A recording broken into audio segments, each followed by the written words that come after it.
ஈரோடு மக்கள் சந்திப்பிற்காக சென்னையிலிருந்து தனி விமானம் மூலம் புறப்பட்டார் தவிக தலைவர் விஜய். சென்னையிலிருந்து தனி விமானம் மூலம் கோவை சென்று பின்னர் சாலை மார்க்கமாக ஈரோடு செல்ல திட்டமிட்டுள்ளதாக தகவல் வெளியாக இருக்கிறது. இது குறித்தான கூடுதல் விவரங்களை வழங்கவிருக்கிறார் செய்தியாளர் ராஜகுமரன். ராஜகுமரன், விவரங்களை தொடர்ந்து பகிரலாம்.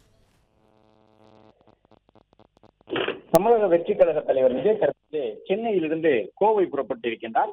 கோவை சென்ற பிறகு சாலை மார்க்கமாக அவர் ஈரோட்டில் நடைபெறக்கூடிய அந்த தேர்தல் பிரச்சார கூட்டத்திலே பங்கேற்க இருக்கின்றார். மக்கள் சந்திப்பாக அது நடைபெற இருக்கின்றது. இந்த கூட்டத்தை பொறுத்தவரை கிட்டத்தட்ட 16 ஏக்கர் பரப்பளவிலே பிரம்மாண்டமாக அந்த மாநாட்டு திடலை போன்று பொதுக்கூட்ட திடலை அமைத்திருக்கின்றார்கள். பிரச்சார பொதுக்கூட்டத்திலே விஜய் பேசும் பொழுது மேடை அமைக்காமல் அந்த வாகனத்தின் மீது ஏறி நின்று பேசக்கூடிய விதமாக ஏற்பாடு செய்திருக்கின்றார்கள். தமிழக வெற்றி கழகத்தின் சார்பில் கரூருக்கு பிறகு பல்வேறு மாற்றங்கள் செய்யப்பட்டிருக்கின்றன. அமைப்பு ரீதியாக கட்சியை பலப்படுத்தி இருக்கின்றார்கள். தொண்டர் அணி என்ற ஒன்று உருவாக்கப்பட்டிருக்கின்றது. இளைஞர்கள் அதே போன்று இளம் பெண்களுக்கு பாதுகாப்பை வழங்குவதற்காக பெண்கள் தனியாக ஒரு அமைப்பாக தமிழக வெற்றி கழகத்தில் உருவாக்கப்பட்டிருக்கின்றார்கள். இன்று காலை கூட செங்கோட்டையின் அந்த பகுதியிலே தொடர்ந்து பொதுக்கூட்டம் நடைபெறக்கூடிய பகுதியில் வலம் வந்து அங்கே செய்யப்பட்டிருந்த ஏற்பாடுகளை நாம் பார்த்தால் தொண்டர் அணியினரை சந்தித்தார். அவர்களுக்கு பல அறிவுறுத்தல்களை வழங்கினார். கூட்டத்தை எவ்வாறு கையாள வேண்டும் என்று சொல்லியிருந்தார். இதுபோன்று பல்வேறு ஏற்பாடுகளை தொண்டர் அணியின் மூலமாக தாவேக்காவினர் செய்து வருகின்றார்கள்.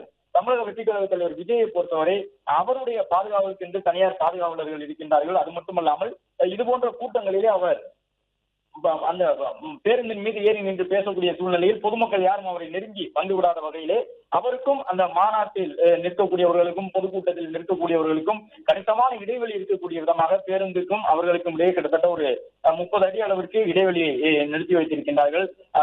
விஜய் பேருந்து நிற்கக்கூடிய இடத்திற்கும் கடைசி பகுதி அமைந்திருக்கக்கூடிய இடத்திற்கும் இடையே கிட்டத்தட்ட 500 அடிக்கு மேலே இடைவெளி இருக்கின்றது.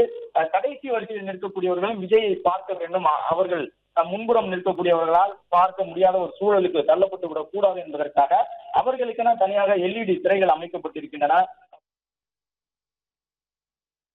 விவரங்களுக்கு நன்றி ராஜகுமரன். பிளே ஸ்டோர் மற்றும் ஆப் ஸ்டோரில் இருந்து பாலிமர் செயலியை QR கோடு மூலம் பதிவிறக்கம் செய்யுங்கள். செய்திகளை உடனுக்குடன் பெறுங்கள்.